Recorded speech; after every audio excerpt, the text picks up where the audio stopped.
அருட்பெருஞ்சோதி அருட்பெருஞ்சோதி தனிப்பெரும் கருணை அருட்பெருஞ்சோதி. எல்லா உயிர்களும் இன்புற்று வாழ்க, வள்ளல் மலரடி வாழ்க வாழ்க, கொல்லா விரதம் குவளை எல்லாம் ஓங்குக, நல்லோர் நினைத்த நலம் பெறுக, நன்றி நினைத்த எல்லோரும் வாழ்க இசைந்து. உலக மக்களே, அறிவார்ந்த அன்பர்களே, ஆண்மைநேய ஒருமைப்பாடுடைய அன்பர்களே, வல்லப்பமான மக்களிய திருவெட்பாவில் 3ஆம் திருமுறையில் 3ஆம் பதிகத்தில் இருக்கின்ற இரங்கல் மாலை என்ற பாடலுடைய விளக்கங்களை பார்த்து கொண்டிருக்கிறோம். இரங்கல் மாலை மொத்தம் 31 பாடல்களை கொண்டது. ஒவ்வொரு பாடலிலும் இறைவன் தன்னை ஆட்கொண்ட பிறகு மறுபடியும் தன்னிடம் சேரவில்லை என்பதை ஒவ்வொரு பாடலிலும் ஒவ்வொரு விதமாக நமக்கு அருளியிருக்கிறார்கள். அதை பார்த்து கொண்டிருக்கிறோம். அந்த வகையிலே இன்று நாம் பார்க்க வேண்டிய பாடல் 20வது பாடல். ஏற்கனவே 19 பாடலுடைய விளக்கங்களை பார்த்திருக்கிறோம். 3ஆம் திருமுறையில் இருக்கின்ற மற்ற பதிகத்தில் இருக்கின்ற பாடல்களையும் நாம் பார்த்திருக்கிறோம். இந்த பாடலுடைய விளக்கத்தை கேட்பதற்கு இதற்கு முன்னால் எப்படியெல்லாம் பாடல்களுடைய விளக்கத்தை பார்த்திருக்கிறோம் என்பதனுடைய ஒரு முன் சுருக்கம். இறைவன் தன்னை ஆட்கொண்ட பிறகு, அதாவது சமயங்களும் மதங்களும் மார்க்கங்களும் சூழ்ந்திருந்த காலகட்டங்களில் இறைவனால் ஒரு தாயின் வழியாக இந்த மண்ணுக்கு வருவிக்கப்பட்ட பிறகு அவருடைய மறைப்பை நீக்கி, மகனை ஆட்கொண்ட பிறகு அவருடைய மறைப்பை நீக்கி அவர் யார் என்ற நிலையை காட்டுகிறார் இறைவன். இவர் மறைப்பு நீங்கிய பிறகு இறைவன் யார் என்று தெரிந்து கொண்டார். அந்த நிலையில் இறைவனை பார்ப்பதற்காக திருவொற்றியூர் செல்லுகிறார். மகனுக்கு காட்சி கொடுத்துவிட்டு மறைந்து விடுகிறார் சிவபெருமான். அதன் பிறகு நமது குழந்தை இறைவன் தெருவிலை நின்று கொண்டிருக்க போது, திருவொற்றியூரில் நின்று கொண்டிருந்த போது, இறைவன் பவனி வரும்போது, அதாவது திருவிழா வீதி வரும்போது மகனை பார்க்காமல், திரும்பி கூட பார்க்கவில்லை, திரும்பி பார்க்காமல் ஓடுகிறார் என்பதையும், அவர் ஓட்டத்தை மகன் பின்னாலே ஓடுகிறார், அவர் ஓட்டத்தை பிடிக்க முடியவில்லை, சிவபெருமான் ஓடிவிடுகிறார். இப்படி பல இடங்களில் அருளை கொடுக்காமல் காட்சி கொடுத்துவிட்டு சென்று கொண்டிருக்கிறார். அதன் பிறகு நாரையையும் கிளிகளையும் தூது அனுப்புகிறார். அதிலும் எந்த விதமான பலனும் இல்லை. எனவே தன்னை ஒரு தலைவியாகவும் இறைவனை தலைவனாகவும் உள்ளத்தை தோழியாகவும் வர்ணனை செய்து பாடல்களை நமக்கு அருளியிருக்கிறார்கள். உலக மக்களுக்கு தெரிவிக்கிறார். இப்படியெல்லாம் என்னை ஆட்கொண்ட இறைவன் அதன் பிறகு என்னிடம் சேரவில்லை என்று சொல்லி பாடல்களை நமக்கு அருளியிருக்கிறார்கள். அதனுடைய விளக்கங்களை பார்த்து கொண்டிருக்கிறோம்.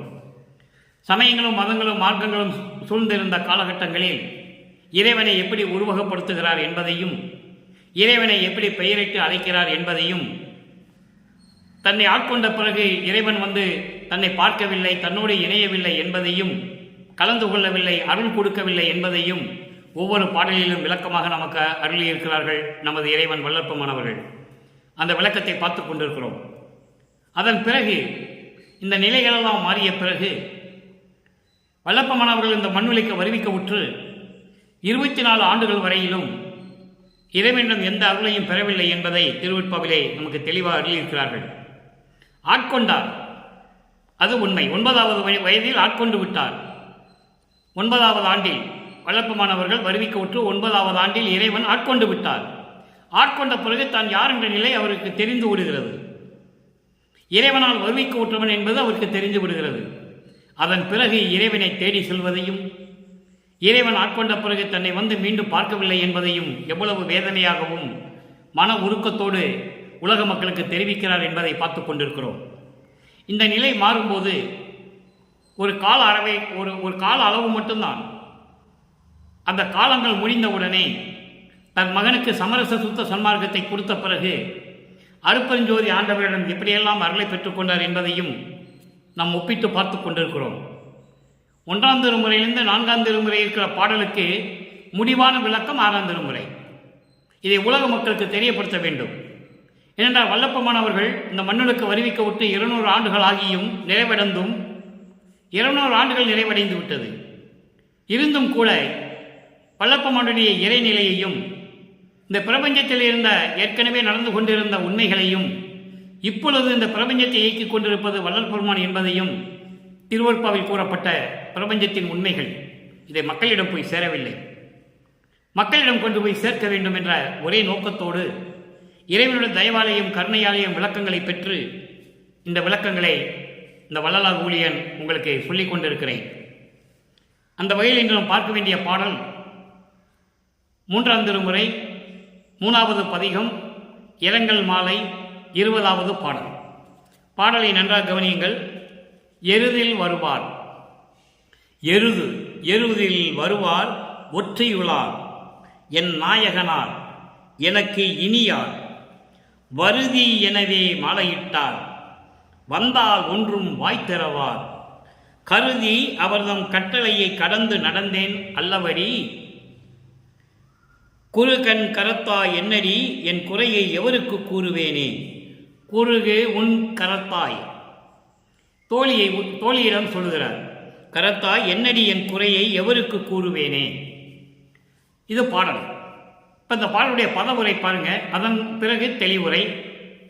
அதற்கு பின் சமரச சுத்த சன்மார்க்கத்தை பெற்ற பிறகு எப்படியெல்லாம் இறைவனை அருளை பெற்றுக்கொண்டார் என்பதை பார்க்க போகிறோம். எருதில் வருவார். எருது என்பது காளை. காளை வாகனம் உடையவர். காளை மீது வருவார். காளை வாகனத்தின் மீது வருகிறார். ஒற்றியுளார். திருவொற்றியுள் இருக்கின்ற இறைவன். அவர் திருவொற்றியுள் இருக்கின்றார். இறைவனை உருவகப்படுத்துகிறார். சமயங்களும் மதங்களும் மார்க்கங்களும் இறைவனை உருவகப்படுத்தி அதற்கேற்றபடி ஆலயங்களை அமைத்து அதற்கு ஏற்றபடி வழிபாடு முறைகளையும் அமைத்து கொடுத்திருந்தார்கள். இதை மக்களிடம் புகுத்தி விட்டார்கள். மக்கள் அதை இன்றும் செய்து கொண்டிருக்கிறார்கள். சமயங்களும் மதங்களும் மார்க்கங்களும் சூழ்ந்திருந்த காலகட்டங்களில் சிவபெருமான் எப்படி இருந்தார் என்பதை சொல்லுகிறார். காளை வாகனத்தில் வருகின்றவர், திருவொற்றியூரில் இருக்கின்றவர் என் நாயகனார், என் கணவர். கணவர் என்பது ஆட்கொண்ட இறைவன் என்று பொருள். தன்னை பெண்ணாக உருவகப்படுத்திய பாடலை சொல்லியதனால் அவர் நாயகன் என்று சொல்லுகிறார்.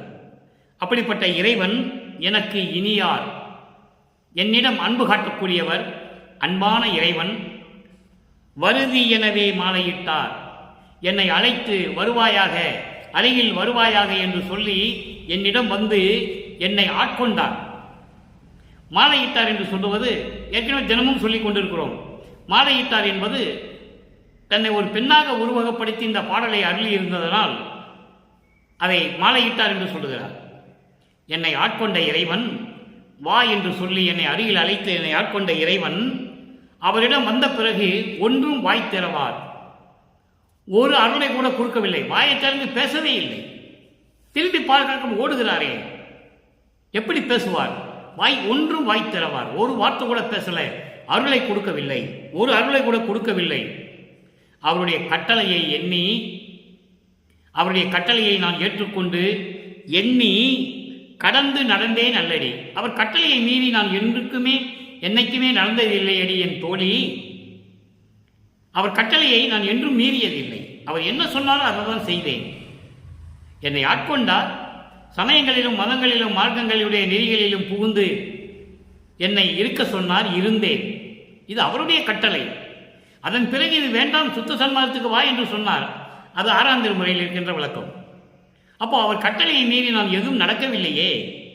தோழியே, நான் என்ன செய்வேன்? இந்த குறையை நான் யாருக்கு போய் சொல்லுவேன்? எவரிடம் போய் சொல்லுவேன் என்று சொல்லுகிறார். அதாவது குறுகு உன் கரத்தாய் என்று சொல்லுகிறார் தோழியை. குறுகு உன் கரத்தாய் என்பது அன்னதானம் செய்கின்ற, அன்னம் வழங்கும் கைகளை உடையவளே, ஜீவகாரணியம் செய்கின்ற பெண்ணே என்று சொல்லுகிறார். உள்ளத்தை ஜீவகாரணியம் செய்கின்ற பெண்ணே, அன்னதானம் செய்கின்ற பெண்ணே என்று சொல்லி உள்ளத்தில் சொல்லுகிறார். நான் இந்த குறையை யாரிடம் போய் சொல்லுவேன் என்று சொல்லி இந்த பாடலை நமக்கு அருளியிருக்கிறார்கள் நமது இறைவன் வல்லற்பமானவர்கள். இப்போ இந்த பாடலுடைய பொருளை கோர்த்து சொல்லுகிறேன் கோர்வையாக. காளை மீது வருகின்ற இறைவன் திருவொற்றியூரில் இருக்கின்றார். காளை வாகனமுடைய இறைவன் திருவொற்றியூரில் இருக்கின்றார். என்னுடைய கணவர், என்னுடைய நாயகன், என் அன்பிற்கு பாத்திரமானவர், என் அன்பிற்கு பாத்திரமானவர், என் மீது மிகுந்த அன்பையும் கொண்டவர். அப்படிப்பட்ட இறைவன் என்னை வருக என்று சொல்லி வருவாயாக என்ற பக்கத்திலே அழைத்து என்னை ஆட்கொண்டார். என்னை ஆட்கொண்டாரை தவிர அதன் பிறகு நான் வந்து நின்றால் ஒரு வார்த்தையும் பேசவில்லை. ஒரு அருளையும் கொடுக்கவில்லை. அவருடைய கட்டளையெல்லாம் நான் நினைத்து, அவர் கட்டளையெல்லாம் நான் எண்ணி, அவர் சொன்னதை நான் மீறவில்லை. அவர் என்ன கட்டளையிட்டாரோ அதன்படி நான் நடந்து கொண்டிருக்கிறேன் என் தோழி. நான் அவரது கட்டளையை மீறவில்லையடி என் தோழி.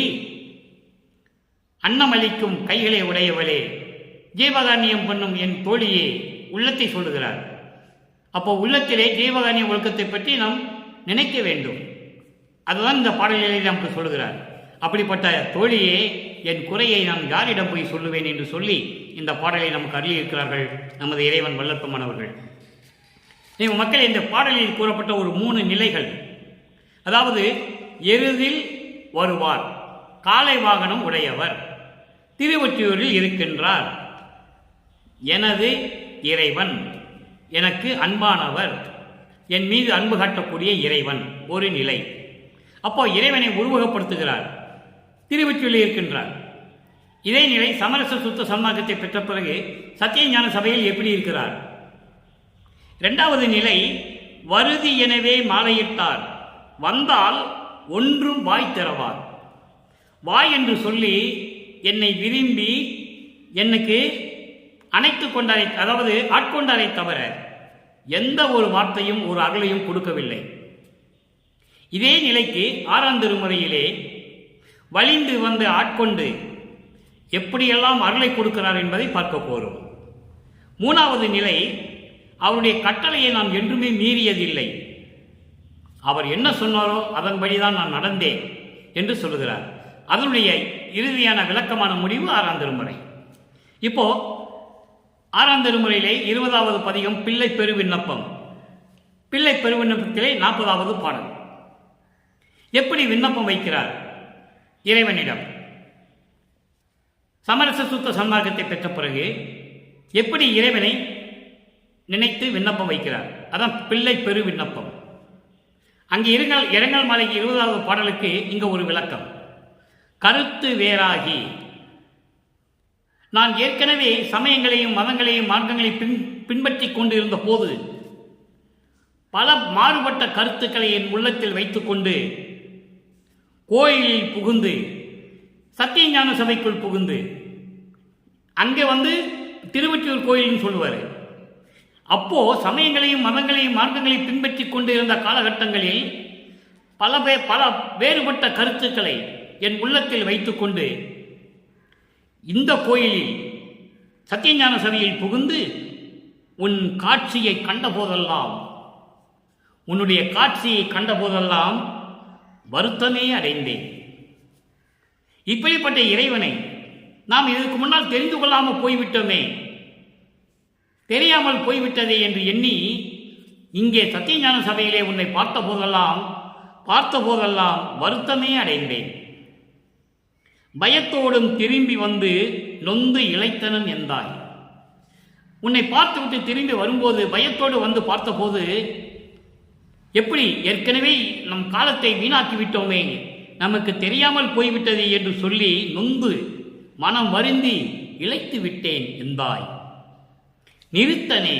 நிறுத்தனே என்பது அருள் நடனம் செய்து கொடுக்கின்ற இறைவனே, சுயமாக தோன்றிய இறைவனே, சுயமாக தோன்றி அருள் நடனம் செய்து கொண்டிருக்கின்ற இறைவனே, அருப்பெருஞ்சோதியே, நின்னை துதித்த போதெல்லாம், உன்னை வணங்கிய போதெல்லாம் நெகிழ்ச்சி இல்லாமையால் மன உருக்கம், மன நெகிழ்ச்சி, ஆன்ம நெகிழ்ச்சி இதெல்லாம் இல்லாமல் நடுங்கி.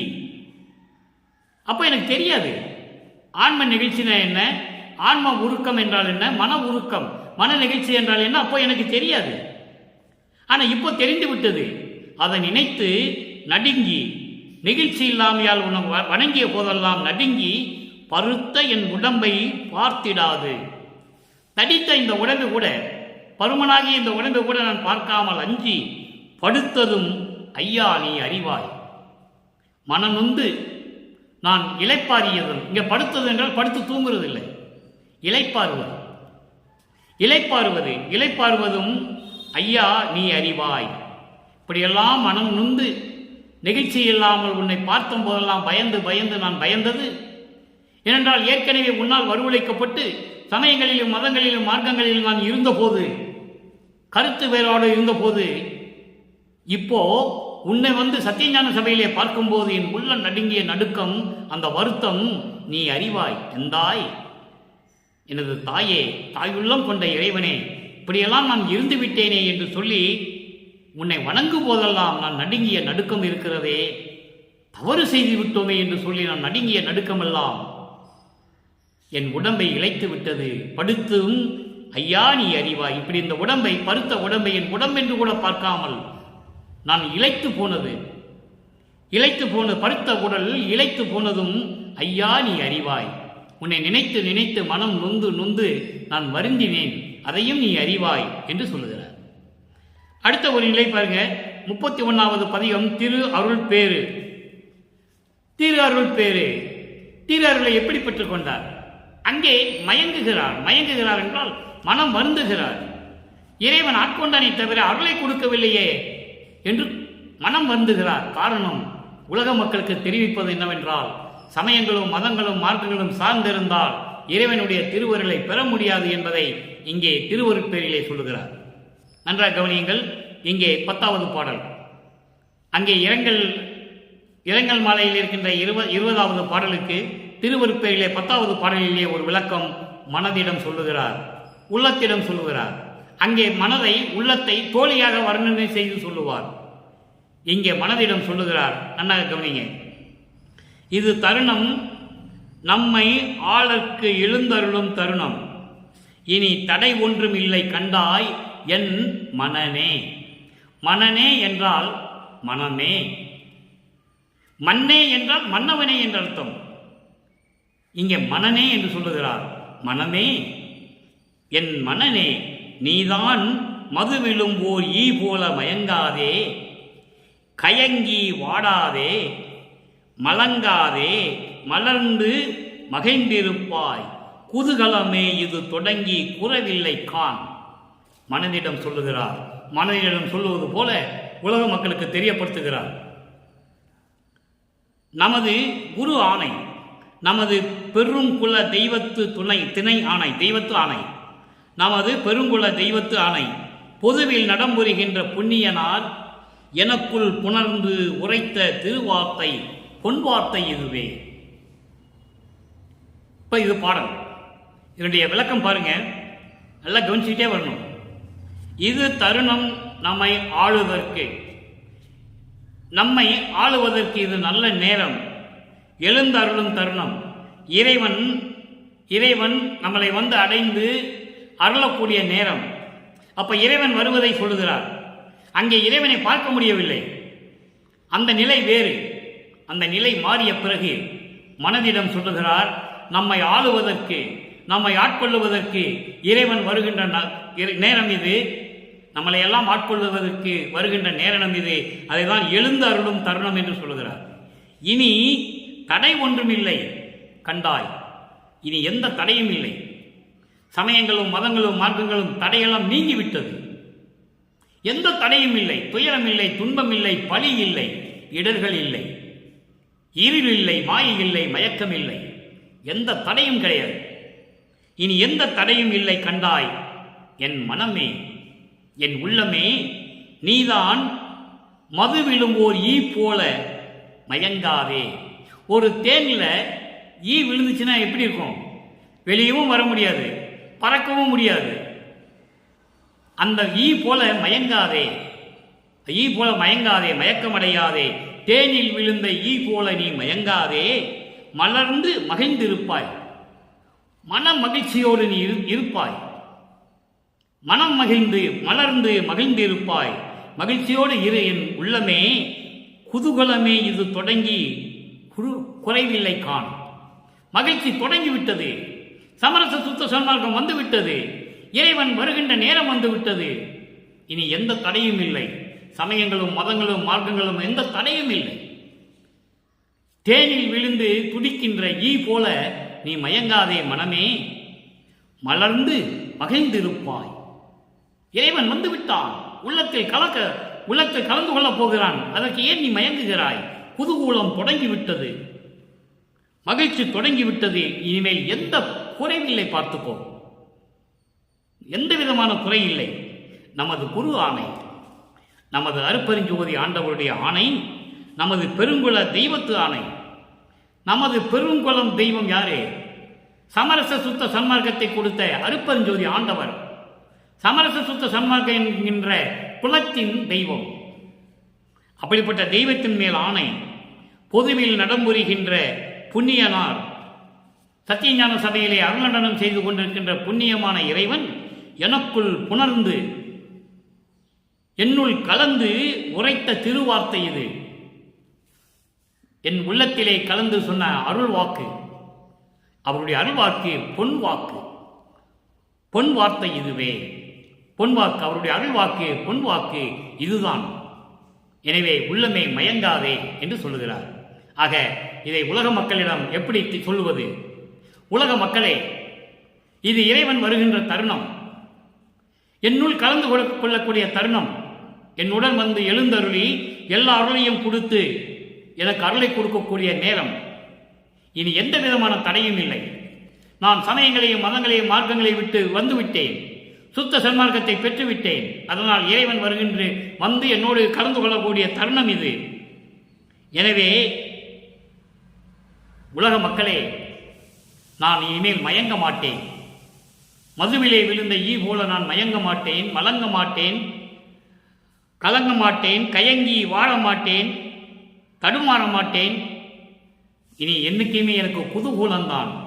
காரணம், எனது பெருங்குல தெய்வம் வந்து என்னுடன் இரண்டரை கலந்து கொள்ளப் போகிறார்.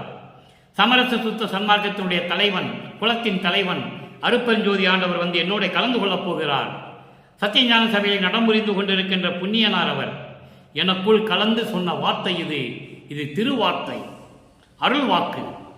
அவருடைய அருள் வாக்கு பொன் வாக்கு இதுவே என்று சொல்லுகிறார்.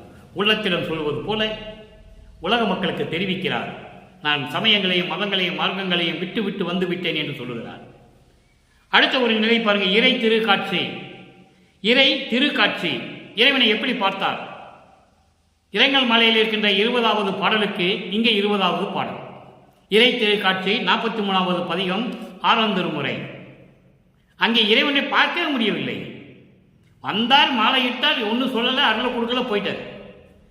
இங்கே சுத்த சன்மார்க்கத்தை பெற்ற பிறகு எப்படி சொல்றாரு பாருங்க. அளவைகள் அனைத்தும் கடந்து நின்று ஓங்கும் அருப்பெருஞ்சோதியை. அருப்பெருஞ்சோதி எங்க இருக்கிறாரு?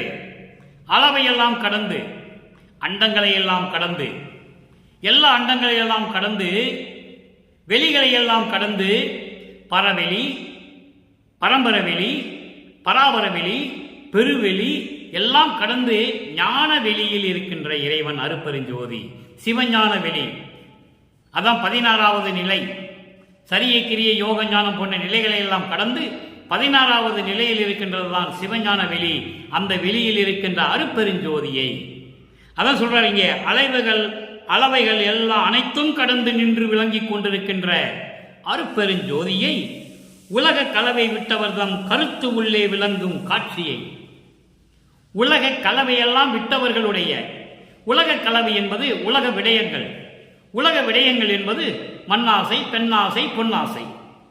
இந்த ஆசைகள் எல்லாம் விட்டு, பற்று வந்த பாசங்களை எல்லாம் விட்டு இருக்கின்றவர்களுடைய உள்ளத்திலே விளங்கிக் கொண்டிருக்கின்ற காட்சியை, காட்சி என்பது அருப்பெருஞ்சோதியை. அப்படிப்பட்ட அருப்பெருஞ்சோதியை, கருணையின் கடலை, கருணை என்னும் பெரும் கடலை அருப்பெருஞ்சோதியை உளவை எந்தனக்கே உரைத்து எல்லாம் வல்ல ஒளியையும் உதவிய ஒளியை. அல்ல கவனிய, உளவை என்று எந்தனக்கே உரைத்து எல்லாம் வல்ல ஒளியையும் உதவிய ஒளியை. உளவை எல்லாம் என்பது எல்லா ரகசியங்களையும், எல்லா சூதுகளையும், இந்த பிரபஞ்சத்தில் இருக்கின்ற எல்லா ரகசியங்களையும், எல்லா சூதுகளையும் எனக்கு உரைத்து, எனக்கு சொல்லி, எல்லாம் வல்ல ஒளியையும் உதவிய, எல்லாம் வல்ல ஒளி என்பது அருப்பெருஞ்சோதி. அருப்பெருஞ்சோதியையும் கொடுத்து, பிரபஞ்சத்தினுடைய ரகசியங்களை எல்லாம் எனக்கு சொல்லிக் கொடுத்து, அதானே 1ஆம் திருமுறையிலிருந்து 6ஆம் திருமுறை வரைக்கும் நமக்கு பாடல்களை கொடுத்திருக்கிறார். பிரபஞ்சத்தின் உண்மையிலையெல்லாம் சொல்லக்கூடியது திருவருட்பம். எந்த நூலிலும் எந்த புராணங்களிலும் கிடையாது. நீங்க எடுத்து பார்த்துக்கலாம். போற்றி போற்றி என்று பாடியிருப்பார்கள். சித்தர்களாகட்டும், முனிவர்களாகட்டும், குறவர்களாகட்டும், சமய குறவர்களாகட்டும், யாராக இருக்கட்டும், இறைவனை போற்றி போற்றி என்று வணங்கியிருப்பார்கள். யாரும் பிரபஞ்சத்தின் உண்மையை சொன்னதே இல்லை. நமது இறைவன் வல்லப்பெருமான் ஒருவன் அதை சொல்லுவதற்காகத்தான் இந்த மண்ணுக்கு வருவிக்க விட்டவர். சமயங்களும் மதங்களும் மாற்றங்களும் பொய் என்று சொல்லி சமரச சுத்த சன்மார்க்கத்தை மக்களிடம் சொல்ல வேண்டும் என்பதற்காகவே வருவிக்க விட்டவர். அறுப்பவளை தெளிவாக சொல்லுவார். ஆன்ற சன்மார்க்கம் அணிபெற என்னைத்தான் ஈன்று அமுதளித்த இனிய நற்றாயே. அது ஒன்று போதும். அறுப்பவனுடைய கான்செப்ட் அந்த ஒரு வரி போதும், அந்த 2 வரி போதும். அறுப்பறிஞ்சது அவங்கள சொன்னது. ஆக அப்படி உளவையெல்லாம் எந்தனக்கே உரைத்து எல்லா ரகசியங்களையும், இந்த பிரபஞ்சத்தில் என்னென்ன நடந்தன, என்ன நடந்து கொண்டிருக்கின்றன, இப்படிப்பட்ட எல்லா ரகசியங்களையும் சூதுகளையும் சூழ்ச்சிகளையும் எல்லாம் எனக்கு கற்றுக் கொடுத்து என்னிடம் சொல்லி எல்லாம் உள்ள ஒளியையும் கொடுத்து அருப்பெருஞ்சோதியையும் எனக்கு கொடுத்த உதவிய ஒளியை, அருப்பெருஞ்சோதியை, குலவியில் நிறைந்த குருசிவபதியை, குலவில் நிறைந்த குருசிவபதி. குலவை என்பது புருவ மத்தி, புருவ மத்தியிலே விளங்கிக் கொண்டிருக்கின்ற இது பிண்டத்திலே புருவ மத்தி, அண்டங்களிலே சிற்சபை. பிண்டத்திலே புருவ மத்தி, அண்டங்களிலே சிற்சபை. அப்படி சிற்சபையில் விளங்கிக் கொண்டிருக்கின்ற குரு சிவபதியை, சமரச சுத்த சன்மார்க்க தலைவனை, கடவுளை, அத குரு சிவபதி. அப்படிப்பட்ட கடவுளை கோயிலில் கண்டுகொண்டேனே, சத்தியஞான சபையில் நான் கண்டுகொண்டேனே என்று சொல்லுகிறார். தனக்கு கொடுத்த அருளையும் சொல்லிவிட்டார், இறைவன் யார் என்றும் சொல்லிவிட்டார், அருப்பெருஞ்சோதியை கொடுத்தார் என்றும் சொல்லிவிட்டார். நான் சத்தியஞான சபையிலே அந்த இறைவனை கண்டுகொண்டேனே என்றும் சொல்லுகிறார். எவ்வளவு அற்புதம் பாருங்க. அப்போ சமரச சுத்த சன்மார்க்கத்தை பெற்ற பிறகு எப்படியெல்லாம் இறைவன் தனக்கு அருளை கொடுத்தார் என்பதை இந்த பாடல் மூலியமாக நமக்கு அருளியிருக்கிறார்கள் நமது இறைவன் வல்லப்பெருமான் அவர்கள். வல்லப்பெருமான் இறைவன் தான், இறைவன் என்றுதான் சொல்ல வேண்டும். அருப்பெருஞ்சோதி ஆகிவிட்டாரே, நல்லா புரிஞ்சுக்கணும். நீங்க தொழிலையும் செய்து கொண்டு பிரபஞ்சத்தையும் இயக்கிக் கொண்டு எல்லாவற்றையும் செய்து கொண்டிருக்கின்ற இறைவன் தானே அருப்பெருஞ்சோதி ஆகிவிட்டார் என்று சொல்லுகிறார். இவன் அவனாகிவிட்டான் என்று சொல்லுவார். அருப்பாவலர் உண்டு, இவன் அவனாகிவிட்டான். ஆக அருப்பெருஞ்சோதி ஆகிவிட்டேன் என்று சொல்லுகிறார். அருள்ஜோதி ஆனேன் என்று அறியப்பா முரசு, அருளாட்சி பெற்றேன் என்று அறியப்பா முரசு, மருள் சார்பு தீர்ந்தேன் என்று அறியப்பா முரசு, மரணம் தவிர்த்தேன் என்று அறியப்பா முரசு. இதுதான் பிரபஞ்சத்தின் வெற்றி, இதுதான் பிரபஞ்சத்தின் வெற்றி. அப்படிப்பட்ட இறைவன் வல்லப்பெருமான் அவர்கள். அடுத்த ஒரு விளக்கம் பாருங்க. 106வது பதிகம் சுத்த சிவநிலை. இந்த சுத்த சிவநிலையில ஒரு 23வது பாடல்ல சொல்றாரு ஒரு விளக்கம். 2ஆம் திருமுறை இருக்கிற பாடலுக்கு இங்கு ஒரு விளக்கம் இருக்கிறது. சமரச சுத்த சன்மார்க்கத்தை பெற்ற பிறகு சுத்த சிவநிலையில் 106வது பதிகத்தில் 23வது பாடல், சிந்தா குலம் தவிர்த்து, அங்கே சமயங்களையும் மதங்களையும் மார்க்கங்களையும் சார்ந்திருந்த இறைவன் சிவபெருமானை எப்படி வணங்கினார்? அது சிந்தா குலம். சிந்தா குலம் என்பது இந்த சமயங்களும் மதங்களும் மார்க்கங்களும் சார்ந்து இருந்த போது அடைந்த துயரங்கள் துன்பங்கள், அப்படிப்பட்ட வெறிகளை தரக்கூடிய அந்த மார்க்கம், அதான் குலம் என்று சொல்கிறார், சிந்தா குலம். அப்படி அந்த இதெல்லாம் எனக்கு தவிர்த்து சிற்றம்பல பெருமான் வந்தான், சிற்றம்பல பெருமான் வந்தான், எனைத்தான் வலிந்து அழைத்து, அங்க வலிந்து அழைத்து மாலையிட்டான். அதுக்கப்புறம் ஒரு வார்த்தை கூட சொல்லலை. நல்லா புரிஞ்சுக்கணும் நீங்க. அதனால தான் நம்ம ஒப்பிட்டு ஒப்பிட்டு பார்த்து கொண்டு இருக்கிறோம் பொருள்களை. இது இறைவன் கொடுத்த தயவு, இறைவன் செய்த கருணை, யாரும் சொல்ல முடியாது. அங்க இருக்கிற பாடலுக்கு அங்க வலிந்து மாலையிட்டார் என்று சொல்லுவார், இங்க வலிந்து அழைத்து. நல்லா கவனிக்கணும் நீங்க. வலிந்து அழைத்து ஐந்தொழிலில் நீயே செய் என்று எனக்கே நேர்ந்து அளித்தான். அங்க ஒரு அருளையும் கொடுக்கல, வாயே திறக்கல என்ற, ஒரு வார்த்தை கூட பேசல என்ற. சமயங்களையும் மதங்களையும் மார்க்கங்களையும் சார்ந்திருந்த போது இறைவன் ஒரு வார்த்தை கூட என்ன பேசல, ஆட்கொண்டானை தவிர அருளை கொடுக்கவில்லை என்று சொல்லுகிறார். அப்போ அதெல்லாம் நீக்கிவிட்ட பிறகு சமரச சுத்த சன்மார்க்கத்தை பெற்ற பிறகு என்ன சொல்றார் பாருங்க, சிந்தா குலம் தவிர்த்து, அந்த சமயங்களையும் மதங்களையும் மார்க்கங்களையும் சொல்லப்பட்ட நெறிமுறைகளை எல்லாம் விட்டுவிட்டு, அதெல்லாம் தேவையில்லை பொய் என்று சொல்லிவிட்டு அவற்றையெல்லாம் நீக்கி அவன் தானே நீக்குகிறான். என்னை சமயங்களையும் மதங்களையும் மார்க்கங்களையும் பின்பற்ற சொன்னது அவன் தானே. அப்ப எனக்கு சுத்த சன்மார்க்கம் தெரியாது என்று சொல்லுகிறார். சுத்த சன்மார்க்கத்தை கொடுத்த பிறகு மகனை அதையெல்லாம் விட்டுவிடு என்று அதையெல்லாம் நீக்கிவிட்டு சிற்றம்பல பெருமான் வந்தான், சிற்றம்பல பெருமான் வந்தான், என்னைத்தான் வலிந்து அழைத்து, வலுக்கட்டாயமாக என்னை அழைத்து, விரும்பி அழைத்து, ஐந்தொழிலும் நீயே செய் என்று படைத்தல், காத்தல், அழித்தல், மறைத்தல், அருளல், இந்த 5 தொழிலையும் நீயே செய்யென்று எனக்கே விரும்பி அளித்தான். இது ஒன்று போதாதா மக்களே? யார் சொன்னது? இந்த பிரபஞ்சத்தில் யார் சொன்னது? யாருமே சொல்லலையே, யாருக்கும் தெரியாது. யாரும் இறைவனை பார்த்ததே இல்லை. வேறு உருவத்திலோ அசீரிய வாக்கு மூலமாகவோ மறைமுகமாகவோ பார்த்திருக்கிறார்கள். இறைவனுடைய சுய ரூபத்தை யாரும் பார்த்ததில்லை இந்த பிரபஞ்சத்தில், வள்ளற்பெருமானை தவிர. அவருடைய மகன், அவர் மகனாகவே வருவிக்க உற்றவர். நீங்கள் மகனாகவும் இறைவனாகவுமே வருவிக்க உற்றவர். அதனால்தான் அருட்பெருஞ்சோதி ஆண்டவராகிறார். அருட்பெருஞ்சோதி ஆண்டவரே மகனுடன் இரண்டர் கலந்து ஆண்டவராக்குகிறார். அருட்பெருஞ்சோதி ஆண்டவராக்குகிறார். அப்படிப்பட்டவர் அழைத்து, ஐந்தொழிலில் நீயே சென்று எனக்கே நேர்ந்து அளித்தான், விரும்பி அளித்தான். என்னுடைய தாயே அணையான் தனித்து, ஒப்பற்ற தலைவன், ஒப்பற்ற இறைவன், தாய் உள்ளம் கொண்டவன், அவன் எனக்கே கொடுத்தான். அதான் சொல்றேன், என்னுடைய தாயை அணையான் தனித்து, ஒப்பற்ற இறைவன், தாய் உள்ளம் கொண்ட இறைவன் எனக்கு அளித்தான், ஐந்தொழிலும் எனக்கு அளித்தான் என்று சொல்லுகிறார். நல்லா புரிஞ்சுக்கணும் நீங்க. இறுதியாக ஒரே ஒரு விளக்கம். மெய்யருள் வியப்பு 112வது பதிகம் 54வது பாடல். அதுதான் இறுதியான விளக்கம்.